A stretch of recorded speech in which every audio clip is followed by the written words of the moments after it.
Hello, good afternoon, and welcome to Ask the Expert. We have three very interesting talks for you today, but just a little bit of housekeeping before we get started. Just to remind you that this session is being recorded and streamed live to social media.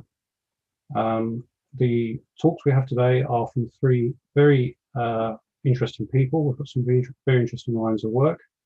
I'm just going to ask them to introduce themselves one by one. So if I can start with Jan. Hi, I'm Jan Colley. I'm a lecturer in cybersecurity at the Open University, and I'm currently module team chair of the digital forensics module as our master's module M812. Thank you, Jan. And Chitra. Hi, good afternoon. I'm Chitra Balakrishna. I lead the cybersecurity program at the School of Computing and Communications, and I have specific interest in understanding the human elements of cybersecurity. Thank you, Chitra. And last but not least, Lynn. Good morning, I'm Lynn Webb. I'm the Chief Information Security Officer at the Open University, so supporting the students and all the staff. And I shouldn't leave myself out, thank you, Lynn, but my name's Ian Kennedy. I'm a lecturer in cybersecurity at the Open University as well. Okay, so let's get cracking with our first fascinating talk, which is going to be led by Chitra. And the title of her talk is Understanding Cybersecurity, the Whys and the Why Not. So over to you, Chitra. I'm just wondering if my screen...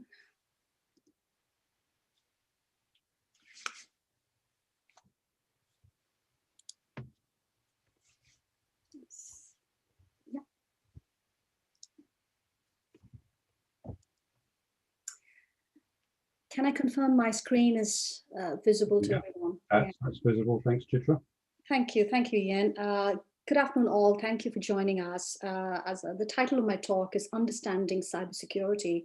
And I believe before we do that, it's important to know why is there a need to understand cybersecurity? Now, perhaps more than ever before. So let me set a context and ask you a question. Would you be comfortable living in a house someone else had the keys to? Would you trust a house, such a house, with your safety and privacy? I'm sure, I can't hear your responses, but I'm sure most of you, including me, would say no to that.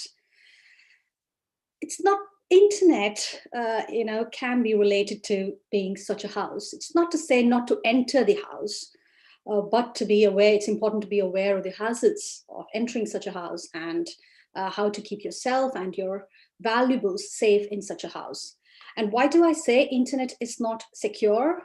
Because it was not built for what it has ended up being today. The origins of internet goes back to the days when we had these large computers, what we called as supercomputers. The purpose of these computers was to have these large computations done and to enable them to talk to each other.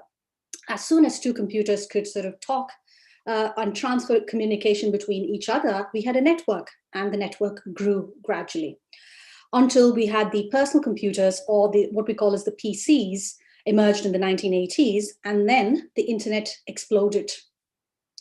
Soon we saw computers not just talking to each other, but we had people on these personal computers transferring money online, playing games online, watching news, and everything that we associate internet with today. Internet's only true goal is connectivity, fast, open connectivity. And it has been true to its nature all along, and security was not part of that design. It was not built with security in mind. While connectivity sort of gives in, a lot of creativity and innovation, which have led to all the fascinating services and applications that we use on the internet, it comes with a price of security. So while on one side we have this glorious internet, all the various possibilities that one cannot afford not to be on the internet, on the flip side, there is this price that we pay in terms of security. As of today, one computer potentially could send instructions to another computer online to wipe everything on the computer, or even take complete control of that computer. And we call those as viruses and malware. one person could potentially steal the identity of another by extracting or hacking his or her password. Such vulnerabilities are never going to go away because they're inherent to the open internet architecture as it was built. But the good news is we've got more people trying to keep the internet safe than those who are trying to use internet for malicious activities. And end users, you and I, are a very critical part of that community of internet gatekeepers. We could do, even with the flawed internet architecture, we could do simple things that could keep ourselves as well as our data safe online. So you must be wondering, why can't we just fortify internet until it is safe? Why there's all this buzz about users taking the responsibility? Well, that's exactly what technology developers did. Since security was never part of the internet's design, technology developers took a reactive approach. As and when the threats occurred, they built their defenses layer by layer. We had multiple layers of security in terms of securing your files on your PC with encryption, installing virus, anti-spam software on your system, or larger networks had multiple access controls through firewalls and intrusion detection systems. But despite all the advances in the defenses, the technology that we have built in terms of anti-spam, antivirus, anti-phishing sort of software, the number of cyber threats have only increased in the last few years. And the reason for that is that the fortified internet is not enough. And the reason for the increasing attacks is humans. It is a fact that humans impact security outcomes more than any technology, any process, or policy.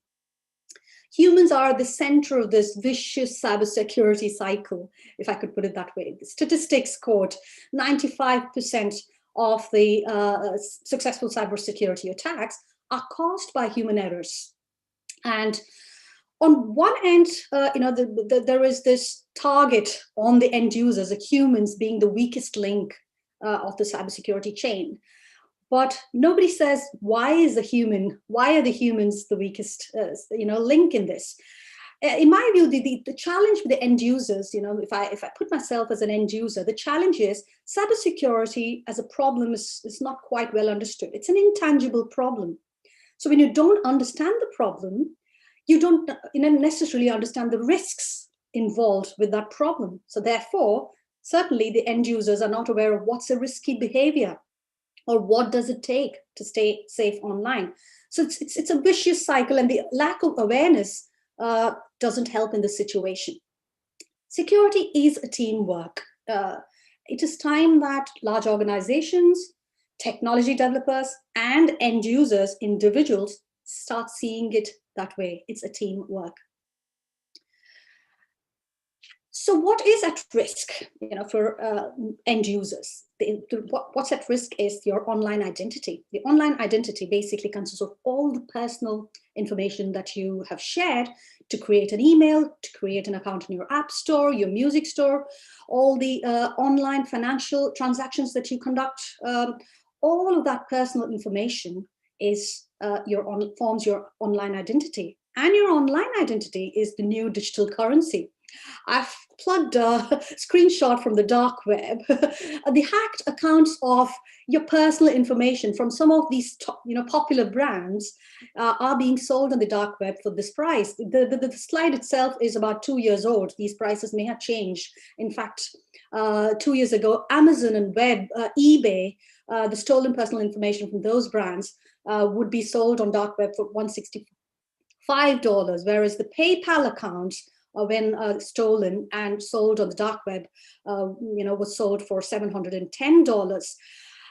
Things would have changed in the last 2 years with Netflix and Uber taking more a price there. But then the fact is that your digital identity, your personal information is the new currency. It's just not monetary value, but stolen personal information could also damage reputation.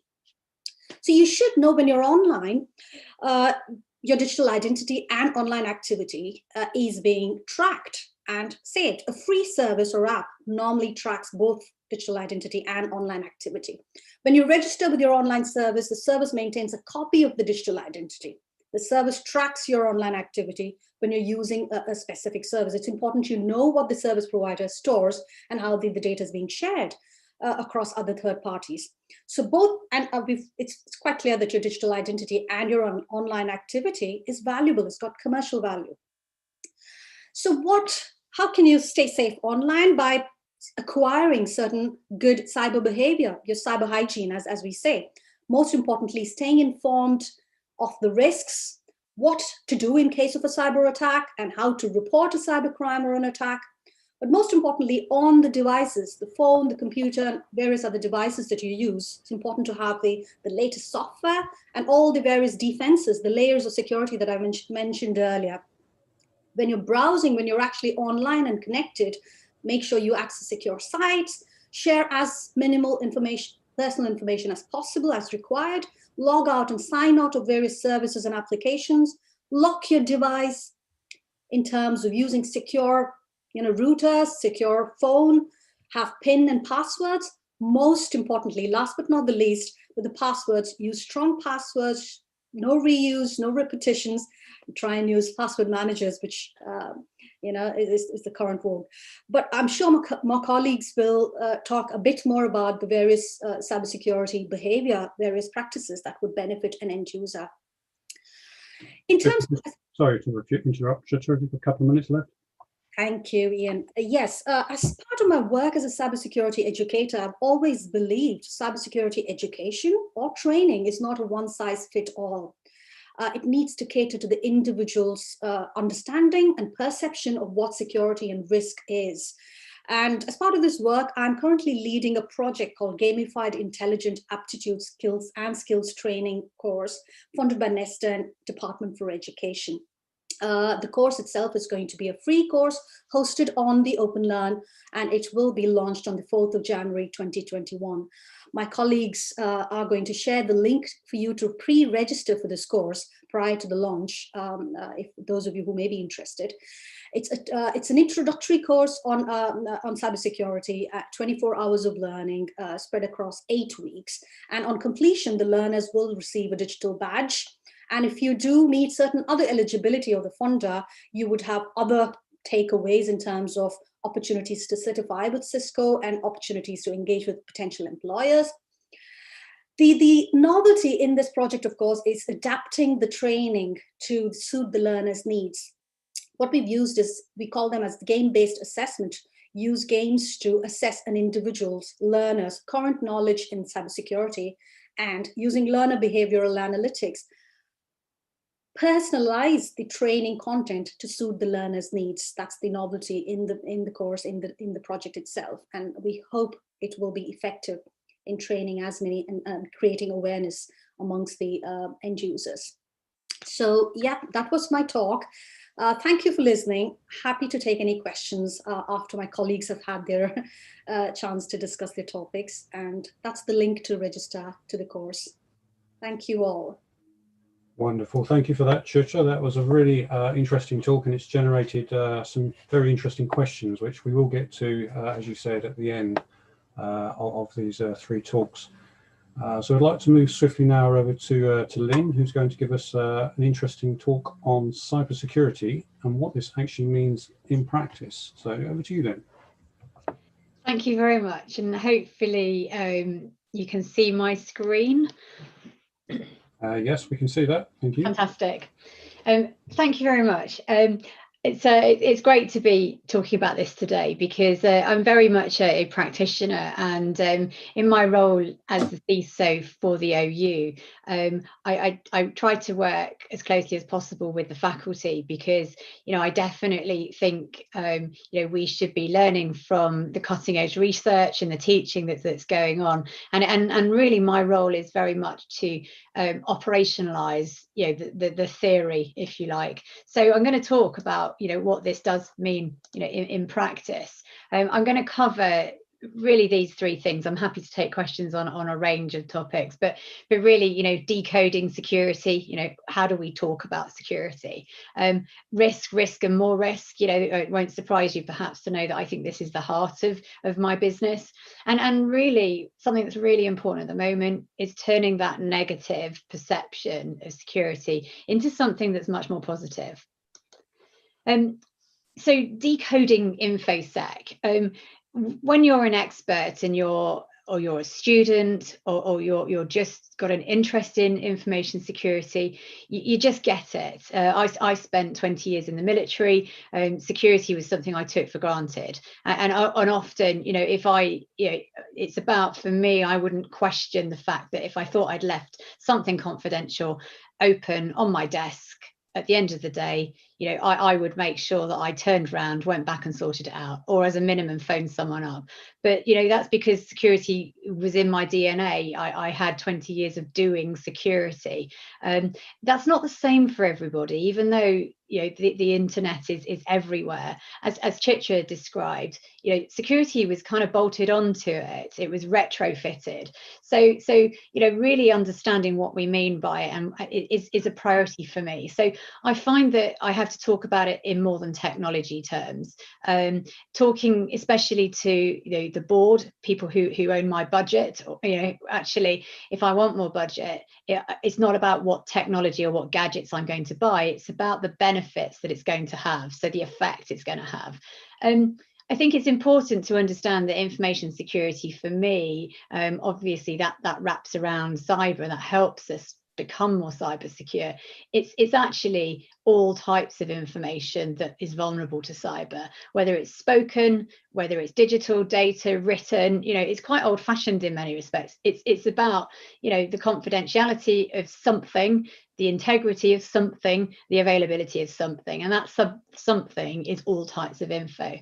And for me, it's been about creating a model for the organization. So rather than just saying, yeah, this is what I'm going to do, I'm going to make it a safer place to be, I'm going to make everything more secure, it's about actually breaking it down into meaningful chunks. So, you know, governance is how we report it, you know, who owns various bits of it, but actually it comes down to these three areas. So secure, vigilant, and resilient. And you'll hear lots of different words for this. Microsoft, I think, use protect in secure, and sometimes in secure you might have defense, but broadly speaking, defining what we mean as an organization has been my priority. So and then understand, then actually building out a bit of a taxonomy. So the next step for me is to then measure it. So it's really important when the Vice Chancellor says to me at the university, how good's our security? I actually know what I mean by that. So do I want to be a 5? Do I want to be a 1? Or actually, am I talking about my policies? My policies might be absolutely mature. They may be top end of the spectrum, but my training and awareness may be towards the other end. So starting to break it down so that I've got some kind of scale really helps me build a narrative that can be explained to the board. For me at the university, and actually other organizations that I've worked, it's understanding the point of security and who I am securing. So at the OU, it's quite tangible. It's about our students, and our students will expect, quite rightly, to come to university and be looked after. The work, the TMAs that they are spending a lot of time doing, and actually I'm a student as well, you know, we don't want to lose those. So actually I need to protect that, but I also need to find an environment or create an environment where collaboration can take place freely and innovation can take place. At the university, we've also got a lot of research, you know, protecting things that are precious to the university is really what it's about. But that's the same for other organizations, you know, manufacturing organization, financial services. There will be entities and there will be stakeholders, there'll be interested parties that need to be protected. I talk about risk a lot, I find, and we often find here, you know, executives will say, well, cyber is #1 risk. We've got it on our risk register. Our job's done. That's all right, isn't it? We've got it covered. It shows we care about it. It's #1. Well, I usually say, well, that's part of it. but do you really know why it's number one? What is it that bothers you? And I'll say this to our board quite frequently. Why is it at the top of the risk register? Good on you for doing it. And I feel that that's great. You're taking my role really seriously. But how are we measuring it? What is it that keeps you awake at night? What are you protecting the most? So if we lose everything and we can only get 3 things back, what are those 3 things? So in some organisations, and if I take something like a broadcaster, let's take the BBC, if they lose everything in terms of their ability to broadcast, the one thing I suspect that they need to get back is BBC News 24. They are a part of the national infrastructure of the country, and they have a duty to provide a news service to the general public. But then after that, is it BBC 2? Is it BBC 1? Maybe it's Radio 6. I have no idea. But that's the kind of thing that we need to talk about. And the same at the university. And overall, if it is our number one risk, do we have a well-rehearsed response plan, to make us resilient? So at the end of the day, in the red bubble there, ransomware, catastrophic loss of availability, loss of data, those are the specifics. And actually, we need to measure the risk of those and have a plan that helps us reduce that risk. So, for me, it does sound obvious. The risk register needs to make sense, and the plan needs to be focused on reducing the risk. But actually, a lot of the time, it's all very, very theoretical. The actual plan needs to contribute as to how that risk is being driven down. And then finally, turning security into something positive. All too often, it is that computer says no. So we can't go to security because they'll put another measure in place that's just going to make it harder for us to do our job. And frankly, I'd rather take some risk. So we as security practitioners really have to go out to the organisation. And I'm always talking to my team about it when we get asked sort of, can we use X, Y, and Z? We're not sure if the university policy covers it, but is it going to be secure? I encourage my team to think about it from the perspective of how can we make it work, as opposed to putting obstacles in place. And sometimes that feels a bit counterproductive, but actually it really helps improve the relationship with the rest of the organisation. A really important thing is aligning with the organisation strategy. So for the university, students are at our core. Strong security is about protecting students, staff, research, and our partners. So if we have really good security, will our organisation actually be better? Will security be a differentiator? Imagine the fact that somebody is choosing to come to us because they've got 2 equal universities, but they know that we're just really good at distance learning. And not only that, our security supports that much better than people who are just dabbling in distance learning. For me, security should really be a differentiator. Just 2 minutes. Sorry. Yeah. So then finally, touching on what Chitra was talking about, the positive security culture, there's some building blocks in here. And I do think that all too often people are forgotten. I mentioned don't concentrate on the technology. Actually, if you get people to do the right thing, I'll just call out a couple of things here. For me, it's really important not to have a blame culture. And actually, the ability to put your hand up and say, I think I've made a mistake. And actually, as senior people demonstrate that they have made a mistake, and they will say, I made a mistake, but actually I think we can learn from it. That really helps me. So I love a good case study. I love a good case study where somebody said, I sent an email to the wrong person. I've just realized what I should have done. And we can use it. We can tell the story. I think also the training for me, the gamification, so GCAST, I find is really exciting for us because it brings it to life. It enables you to put yourself in a practical situation, but you can learn safely. And for me, that is huge. So the security culture for me is a game changer if you get that right. Just to conclude then, these are really my 3 priorities when I'm operationalizing the theory, as I would say. Decode the security, talk the right language, make it practical, and make it logical. it has to have risk at the core of it. You know, everything I do needs to be focused on driving the risk to the university down. If it doesn't, I should say, well, why do it? And overall, if you can turn security into something that's really positive, something that improves the business, something that differentiates the business, then actually, you know, that is a really, really positive step. That concludes my my presentation. I'm very happy to take questions at the end. Okay, thanks very much, Lynn, for that. That was a fascinating overview of the approach to security, certainly from the OU's perspective as well. Shall we move swiftly on then to our final talk from Jan, who's going to give us a fascinating talk on the sort of forensic side of the cybersecurity side of things. Over to you, Jan.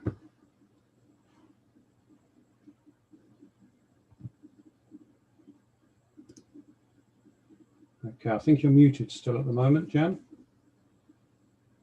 Does help if you unmute yourself. That's it. Wonderful. we can see your slides, so go ahead. Right, good. Well, there you are. I'm going to be the first one to say I made a mistake. I could have let you go all the way through, but I didn't.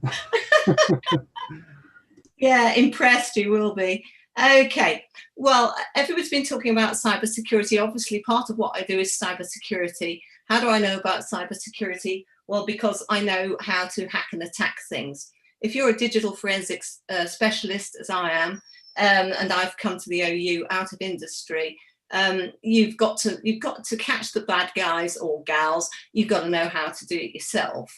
But you want to do it. You want to be able to catch people. You've got to know where stuff is. You want to know how they do these things. So a little bit about me on this slide. I don't read slides out if I can possibly avoid it, because I know you people can all read. These are some of the things that I've done in the past, and in the present I'm still continue as a digital forensics specialist and self-site and analyst, an expert witness. I'm going to try and move this on. Here we are. Now, this slide is about where stuff is. And these are some of the types of cases that anybody who's a digital forensics specialist will get involved in. I don't know why that's just disappeared, probably because I clicked it. There we go. It's nice when you can make your mouse do what you want it to do. But the point of this slide is that there's digital information everywhere. It's absolutely everywhere. There isn't a crime committed that does not have digital evidence, a digital aspect, I beg your pardon, these days. So that includes everything. Down the bottom there, you'll see hit and run. Why? How could digital evidence come into a hit and run? Well, because the person driving the car that hit a person had their mobile phone with them. And so when you think about, everybody's walking around with this stuff, it's in their pockets, it's on their desk. And you've got things that are so small, your USB drives or USB connectable drives, you can just carry them around in a shirt pocket. That is obviously a bit of a problem in industry and in businesses, because you don't know what people are bringing in and taking out, which leads me to my next slide, which is about Locard's principle. If you do anything forensic related, and I must point out here that the word forensic really just relates to the Latin word, which means in open court or in public. So it's anything forensic is relating to the applications of scientific methods and techniques in investigation, or to courts of law, or usually or courts of law. The point about Locard's principle, and this was introduced by Dr. Edmund Locard in the last century, is every contact leaves a trace. So if you go into a room and out of a room, or you touch anything, you will actually leave a trace, and it leaves some kind of trace on your clothes, on you. This is why when you watch all these murder mysteries on telly and in the cinema, we all know that you don't go into a room, and if there's a body lying on the library floor, you don't go and move it, you don't stand in the blood, you don't move you don't move the knife or whatever you find in there. The point of that being that every contact leaves a trace. This is true in every forensic field, but even more so, if you like, in digital forensics. One of the big problems with digital forensics is that because it's computer related, because anything that has data on it, people seem to approach a computer as though it's an innocent wee thing that doesn't have any life about it, or that it's okay to run the mouse and go, oh, I wonder what happened there. Pokey, pokey, pokey, pokey, poke. And in doing that, you've just walked all over the digital evidence.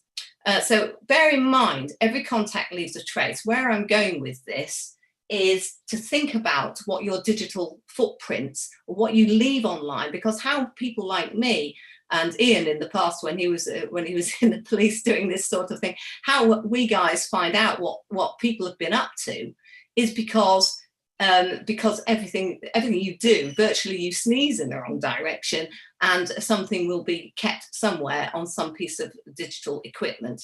I'm leading here to something called Gill's first law. Some of you might have heard of it, but basically here it is.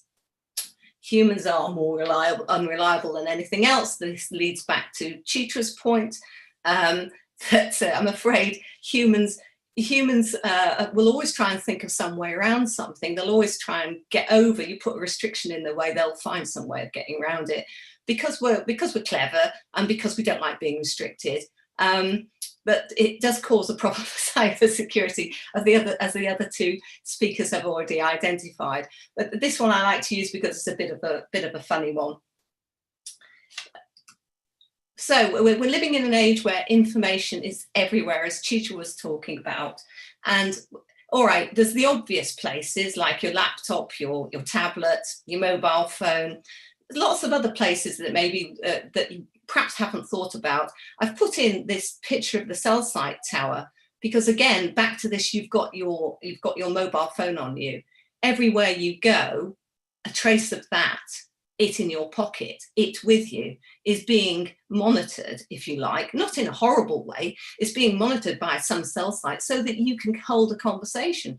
When you go from A to B, you expect a line to be there so you can pick up your messages, so you can talk to people. But bear in mind that traces of that are being kept by the service provider in the case of cell site. Now, what was I going to go to next? The thing about digital forensics, so we're digital detectives. We're going to try and find out how bad things have happened, or how they happened to you, or how they happened in your business. I'm sorry if you can hear squeaking in the background. That is my not very quiet dog trying to give his views on this matter. In digital forensics, it is a science, and there are special stages to it. And what we have to do are these 4 things. That picture over there on the right-hand side is a gadget that we use for copying hard disks. And when I say copy, I don't just mean copy it in an ordinary way, like photocopy it, but we take a forensic copy, and that is every bit and byte on any given hard drive, or it could be a thumb drive, or it could be your tablet, something like that. The first thing is to identify where the evidence is, because you can't do the other 3 stages until you've identified where it is. Well, you can, but you've probably missed some of the information. I think it's just gone backwards on me. Yep, it did. Hang on, let's run that again. There we go. As practitioners, what we have to do is find out, well, what is the evidence? And that might mean this: thinking outside of the box. It's not always where you think it might be. And even if it is where you think it might be, you don't know how long it's going to be there. That's especially true with stuff on the cloud. How is it stored? Can we get it back? If we can get it back, can we understand it? So digital evidence is very, very fragile. And so lots of things can cause it to, sorry, dog whinging in background. I'm going to have to, it's just like never work with kids and dogs. This is a good example of why. The thing is it retrievable? Can we get it? Sometimes legally, because obviously the information doesn't belong to you, the examiner, you have to go to a court of law to give you permission to get that information back. So what was I going to say? Oh yeah, one of the things I was going to say about this, sorry, I'm very distracted by the dog, is that knowing where your evidence is, so that knowing where your information is, so it may be evidence in the future, But as, for instance, as business people in business, or even as individuals, do you know where your information is? How can you protect it if you don't know where it is? So you've got to think about where it is. And that basic knowledge is very important when it comes to information security management. I can tell you from my own experience, a lot of small to medium enterprise in particular haven't got a clue. They think they know where it is, or think they know where bits of it is, but they actually don't know where it is. And that makes life very difficult when there's, for instance, a ransomware attack, or a hack or a denial of service attack that they get involved in, or somebody involves them in. 2 minutes, Jan. Right, I'm going to have to whiz through these now. Actually, oh, is that right? Oh, I think my timer that I posed for myself is going slower than I thought. Okay, so how can we find the evidence? Because in all these places, here's some of the places that you're going to find digital evidence. It could be on any of these things. Why? Because it all has integral memory. This little USB key here, I kind of smashed that up so that we could see the inside of it. There's chips in these things, and information is on those chips. So that's how we can find, so that's one way we can find stuff, because information is actually retained by these digital assistants, for instance. I can't mention names. So you can say to somebody like me, that's all right. I know that I've got information in my email account, or I've got some information in my messages, I'll just delete it. But the question is, can you? And I'm here to tell you that you probably can't. Sorry, I don't know why this isn't working for me today. It's one of those days. It's Monday. So we go and fish it back, and when we fished it back, this is what it looks like. When that box I showed you, the thing that does the copying of the hard drive, or whatever it may be, when you've got the information back and you run it up in forensic software, it's going to look something like this. I put this on the screen because you can see there's a little red cross through some of these files and folders. That means it's been deleted. So it's already telling you stuff. The software itself is telling you stuff, and then as analysts you dig deeper to find out, can I still see what that message was? Can I see what was in there? Sometimes when information is completely it's deleted, most of the time it's going to end up in this place, the elephant's graveyard of all deleted data, which here is identified as drive free space, or is known as unallocated clusters. This is something, if you join us on M812, you'll find out a lot more about this. But basically, you can try deleting it, but it's still there. It is going to stay there just because of the way that information is stored on these devices. Just because you press delete doesn't mean it's gone. This is just how you will see a message on a phone, but when we've loaded it into it, we've downloaded the information off the phone. In forensic software, it will do this. And you can see from here that it's got some live stuff, so the bits in black are all these messages that are, if you were to switch on the phone, you'd see them. But it's also identified all these deleted ones. So already the software has pulled this back for us. And under analysis, we might pull more back, that the software hasn't done it automatically, but we can do it using other tools. So I'm just showing you this to show you think you might have hidden it. You think you might have deleted it. No, you haven't. It's still there. And then digging deeper, those messages are going to look something like this. Obviously, I've blotted out the names to protect them, not all that very innocent. So you're going to get back things like this, where people have been chatting to each other about one thing and another. This particular one came from a drug heist, as you can probably tell by the words used there. Moving on very swiftly, because I think any minute now, Ian's going to pull his... Yeah, I'm going to have to pull me in. Ask you to wrap up if you can, Jan. Yeah, okay. So web browsing, yes, we can get your web browsing back, even if you've done it in secret mode. And this gives you some idea as to what kind of thing, all the searches that you put in. Interesting here is that this person can't spell, or that person couldn't spell. Oops, sorry. I seem to have completely done in my own slideshow there, but I think Ian wanted me to finish anyway. But I'd like to say I remotely hacked in to stop your talk. But... but that might be too ambitious. I know you. Basically, all I was going to say was, it's not just about the words that you put into the browser. We can get all those back, but also, and more importantly, as analysts, it's about interpreting what you see. So it's not just the machine does it, or you press some buttons. I'm going quite big on the not liking button-driven forensics. But anyway, that was just a very quick waltz through. Sorry, the slides went a bit haywire and the dog put in his sixpence, but I'm hoping that that will have told you a little bit about what can be found through digital forensics. So lovely. If you've got any questions, please do pop them in the chat. Thanks, Ian.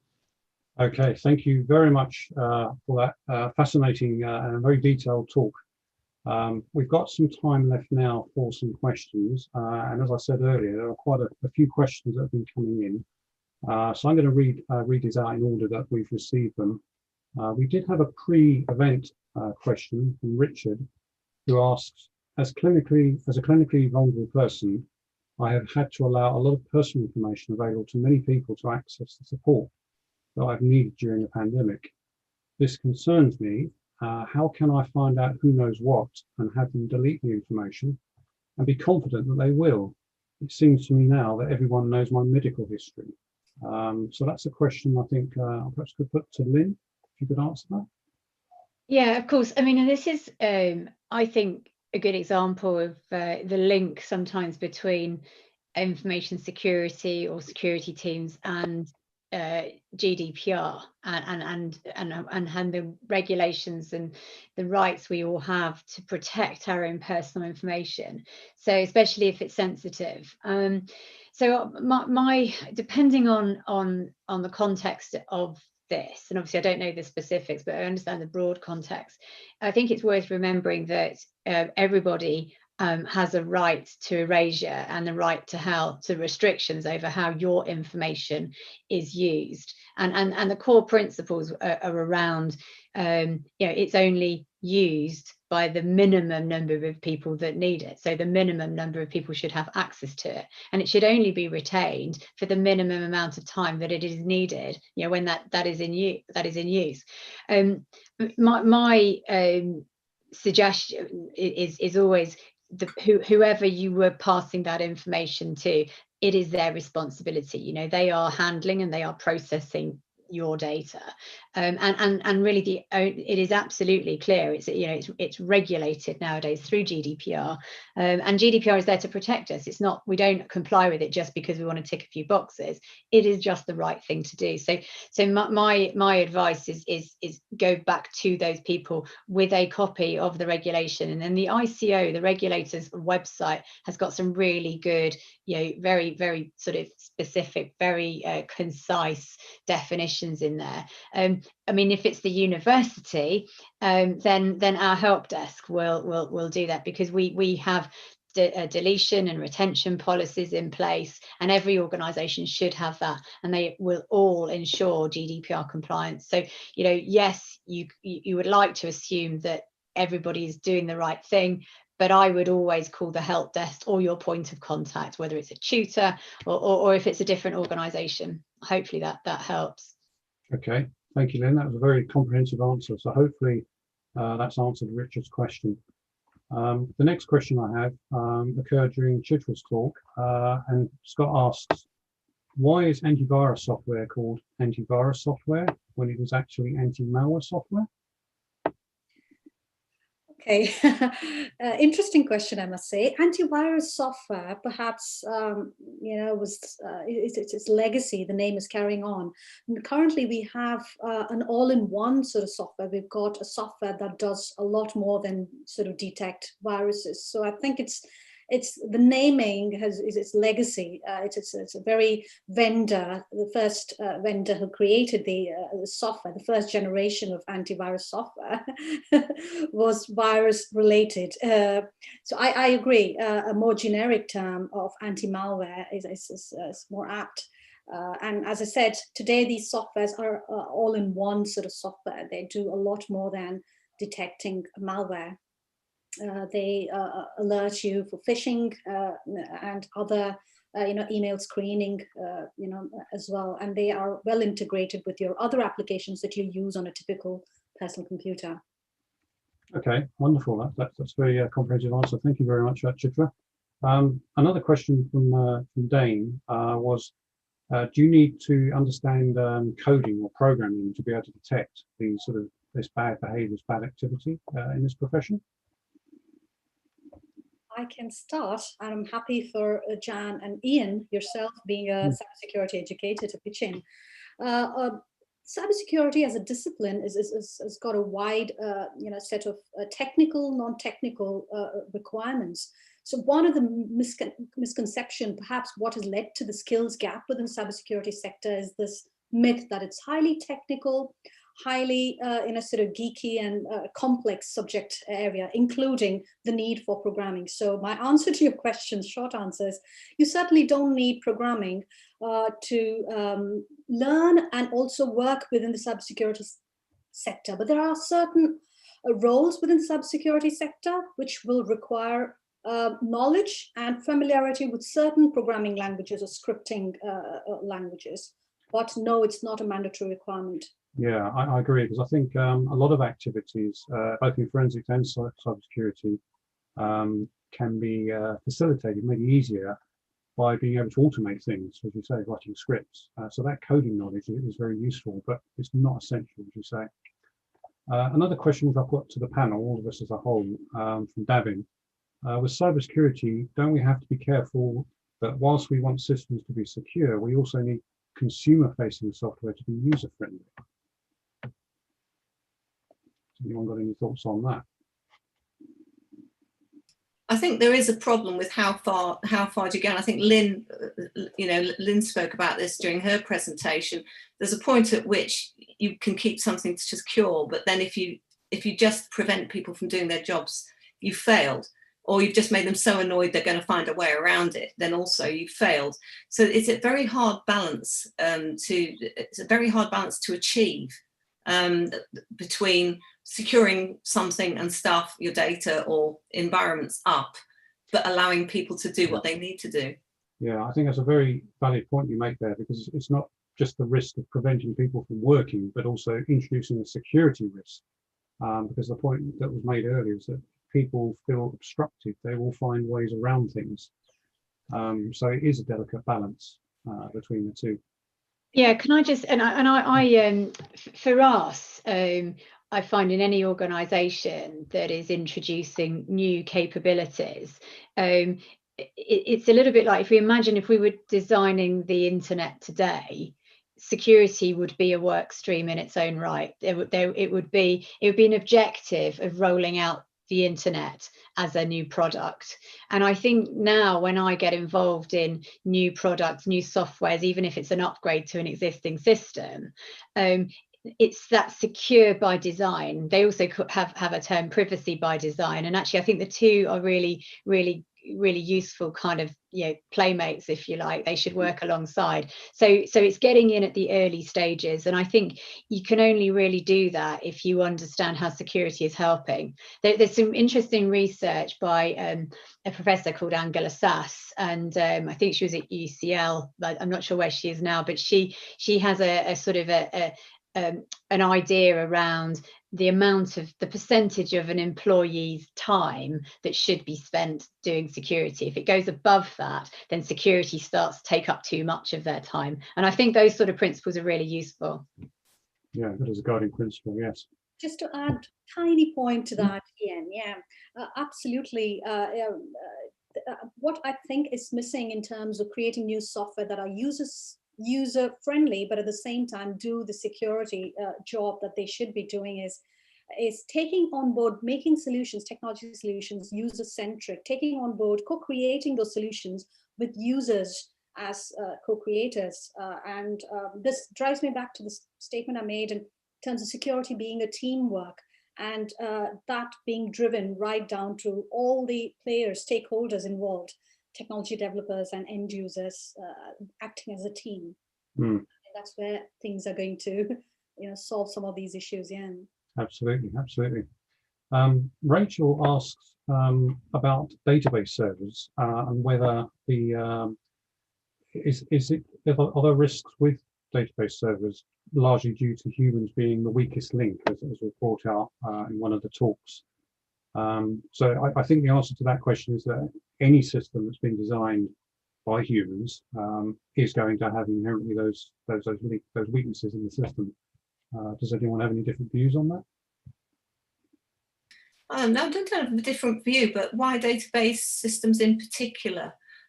Is that to do with, perhaps there's been a lot of publicity about various service providers losing client databases? Of course, if you're a hacker, that's precisely what you want, is the client database. So you're going to keep trying and trying and trying, and you're going to throw everything at it until you can pick through a service provider's defenses, if you like, pick through to this particular server that's got the most on it, the stuff on it that you actually need, which would be the client database normally, because then you've got everybody's names, addresses, telephone numbers, and quite often passwords. I don't think they're any more vulnerable than any other part of a system, generally speaking, except to say that if you've got a database on a system, particularly if you've got a shop, on your website, then of course you've always got one open door, and that's the open door to the internet. And you can't close it, because if you close it, you can't do your business. Sure. Tony asks, what opportunities would you say are great for going for during studies for those hoping for a role in cybersecurity after their studies, such as GCHQ's bursaries and training courses? I can take that.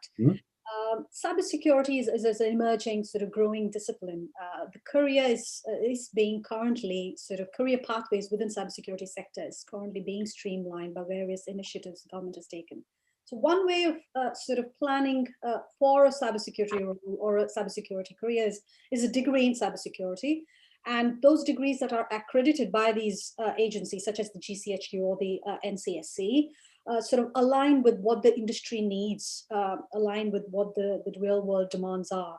So that's a good idea. And then in addition to that, there are a lot of industry verified certifications that are valued within the cybersecurity market, job market. So taking up those certifications are another thing to do. Just to add in a bit of promotion, the BSc cybersecurity qualification that we floated in September aligns well with the industry requirements, because it was co-created with taking on board some of the industry voices. And the qualification is going to seek the NCSC accreditation in the very near future, in addition to align some of the modules that are being produced currently align with the industry verified certifications as well. So if you're on the qualification, perhaps you're on the right pathway to a job role in cybersecurity. Yeah. Exciting times. Absolutely. I've got a question here from Dan, who asks, simple question, is jailbreaking an iPhone safe? I wonder what he means by safe. If it's your own phone, go ahead, do what you like. Please don't go around breaking other people's phones. It's actually quite hard to jailbreak almost any kind of iPhone, in actual fact, because even if you can get data off it, most of it's going to be encrypted. And there isn't the time and the computing power on the planet to get around that. There are certain agencies that have special software that can get all sorts back, but most of us ordinary mortals don't have access to those things. But I wouldn't go. Please don't go around jailbreaking or even attempting to analyze or download stuff off any equipment that doesn't belong to you for your own sake. Yeah, that's a criminal offence, of course. Yeah, if I could add, jailbreaking, basically, you are deciding to let go of some of the defenses and then some of the measures that the ecosystem, the Apple ecosystem, has put in place for you. So if you're aware that you're letting go of that guard, go ahead. But please bear in mind what Jan advised you in terms of jailbreaking devices. Yeah. If you want to leave your house unlocked when you go out, that's your decision. I see what you mean. So that's really what he was saying. If you jailbreak your phone, is your phone then safe? Is that the nub of the question? Well, that was the way I interpreted it. Oh right, okay. Sorry, I heard it some other way, but yeah, that's what you just said, Ian. Is absolutely right. This is probably going to be our last question, I'm guessing, but we'll see. It's a question that's been directed specifically for Lynn.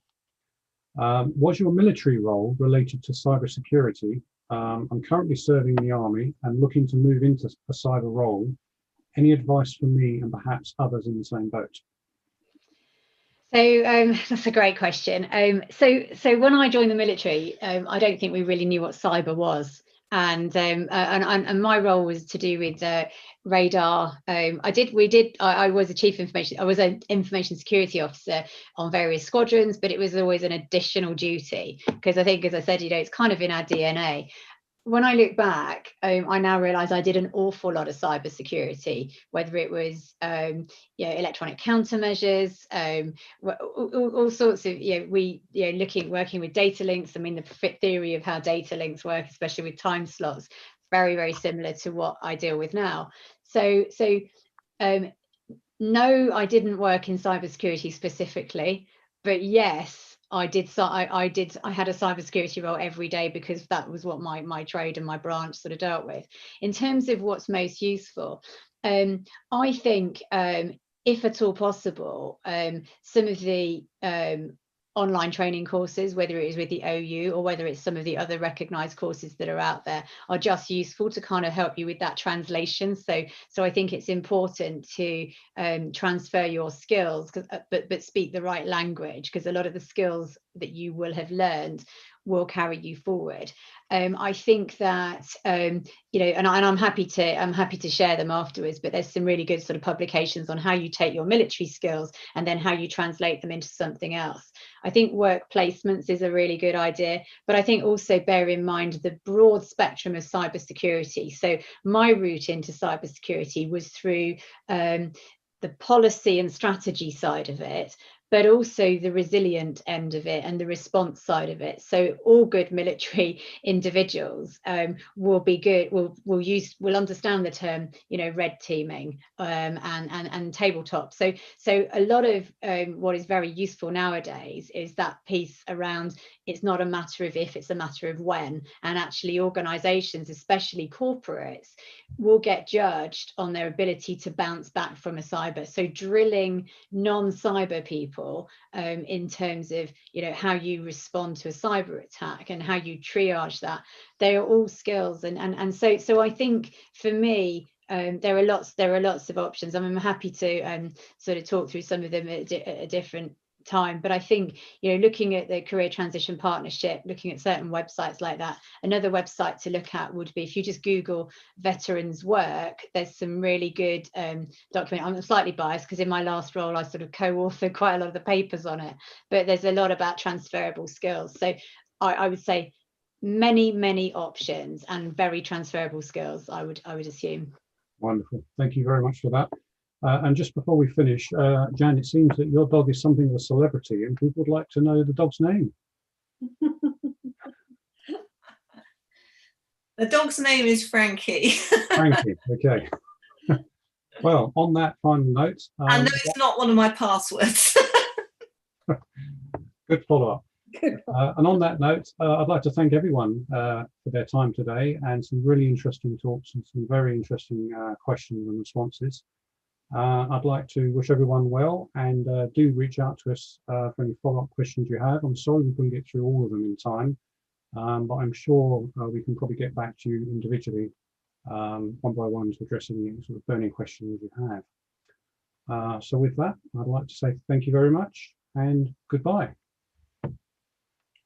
Thank you all. Thank you, Ian. Okay.